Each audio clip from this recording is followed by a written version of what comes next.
I guess let me give you a little bit of background. I'm like this child computer whiz. I ran up a $5,000 phone bill calling Motorola when I was 7. They sent me a huge box of parts, and spending the rest of my childhood grounded, I started building my own computers from scratch. So newspaper articles about how I was a computer whiz when I was still in high school. I started my first startup at 18.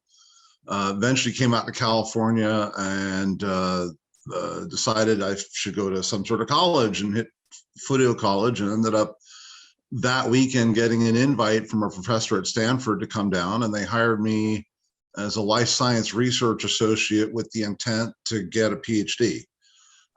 Did that for 5.5 years until I posted the Berkeley Unix to the internet and got in trouble for it. And went off and did all kinds of image processing. I'm the inventor of streaming video, the CDN, and just a ton of internet stuff. So I had like the highest performance web server.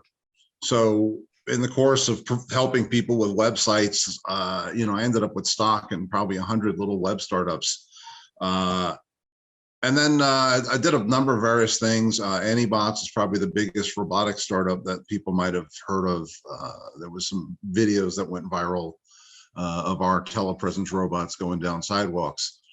And then I spent the last decade helping, or actually almost 12 years now, helping startups out of the Hacker Dojo, which is an open space here in Silicon Valley. So in the course of going through this and working with friends at like FarmX and all kinds of, just going through every machination of robotics, one of the things I keep getting hit with is investors going, well, we don't see proof of a market. And so suddenly it's like, okay, maybe instead of trying to sell the robots, I've got this backward, and I should be going after something that doesn't have that issue. So like, okay, what about food, right? And you look at everyone going after agriculture, and there's a couple of talks about how lettuce is such, a fantastic thing, and everyone goes nuts and trying to do lettuce stuff. And there's some fantastic, GM lettuce with automated solutions.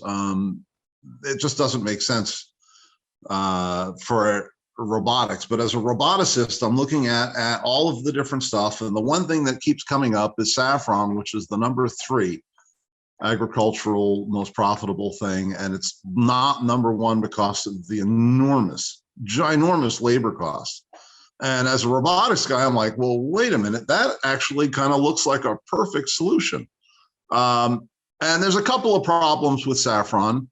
It's the 3,500-year-old plant. It's $1 billion global market. It's over 350 million in the US, heading towards predictions as high as 700. And requires 73,000 flowers to make a pound. That's full-time work for a single person's like 18,000 flowers a week they get to pick, which is like 2 seconds a pick or something. So enormously backbreaking labor. And one of the biggest problems is all the agricultural locations for this is suddenly having climate change issues, and they're not even able to properly grow anymore. Cost of harvesting, quantity needed, and then the one harvest per year. Okay. The solution: advanced growing technology, data science driven, things where we can stretch and manipulate the things, so we may be able to get all year round harvesting rather than like one giant surge in a 2-week period. Automated harvesting, genetic stuff. Next slide. All right, yeah, we got that. Next slide. All right, next slide. We got 30 seconds left. I'm just blowing through this. All right, next slide. All right, so next slide. Create, automate. 24-hour harvesting. Next slide. All right. Is there anything else? Couple more slides. Yeah, keep going. All right. We don't get through the deck. All right. Well, we got I guess the Q&A starts, or should I finish?